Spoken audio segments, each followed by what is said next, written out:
আমরা ভাই funny video বানাই। Funny video. পেজের নাম কি? পেজের নাম হচ্ছে comedian Liton BD. Comedian Liton BD. আচ্ছা, আপনি ভিডিও যে বানান কি মাইক্রোফোন ইউজ করেন? হ্যাঁ, মাইক্রোফোন কি ইউজ ফোন করি। ইউজ করেন? আমি ফোন ইউজ করি রেডমি 30 প্রো। সর্বোচ্চ ভিউজ কত হয়েছে ভিডিওতে? আমাদের সর্বোচ্চ ভিউজ হয়েছে 10,000। 10,000 ভিউজে লাইক কত আছে? লাইক আপনার আসে আপনার 300-400 এরকম আর কি। 10,000 ভিউজে যদি 1,000 লাইক দেয়, তার মানে প্রতি 10 জনে একজন লাইক দিতেছে, মানে কোয়ালিটি কন্টেন্ট।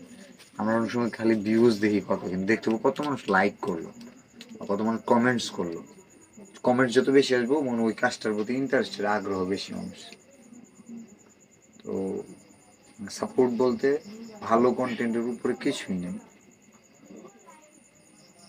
আমরা কিন্তু কাউকে মানে সাপোর্ট করিও নাই, সাপোর্ট আবার চাইও নাই, কিন্তু তারপরেও মানুষ ভালোবাসে কেন? কাজটাকে দিয়েই সাপোর্ট করার মতো। আপনি যখন ভালো কাজ করবেন সাপোর্ট করার মতো, অবশ্যই ওই কাজের ভ্যালু আছে। মানে এখানে কোনো ম্যাজিক নাই যে মনে হয় উনি পিচ চালায়, উনি এমন কিছু জানে আমি জানি না। দেখেন আমাদের ভিডিও ক্লিয়ার। এখন আমি যদি নর্মাল ফোন দিয়ে ভিডিও করি, ক্লিয়ার থাকবে না। এখানে আমি যতই মেধা থাকুক আমার, আমি ক্লিয়ার দিতে পারবো? না না। কারণ রেজুলেশনের সাথে তো মেধার সম্পর্ক না।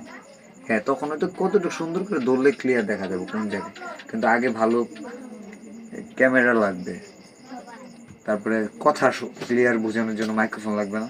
হ্যাঁ। আপনারই কণ্ঠ এক এক মাইক্রোফোনে এক এক রকম শোনা যাবে। যত দাম একটু বেশি থাকবে, ওটা কোয়ালিটি ভালো থাকে, কোয়ালিটির কারণেই তো দামটা একটু বেশি থাকে।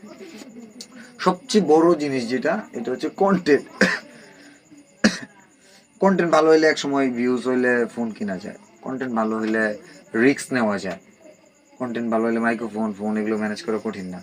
এক সময় এই কন্টেন্টের থেকে যে ইনকাম ওই টাকা দিয়ে কিনা যায়, কিন্তু কন্টেন্টটা দামি জিনিস, ওইটা সহজে পাওয়া যায়, সেটার জন্য মেলা খাটে।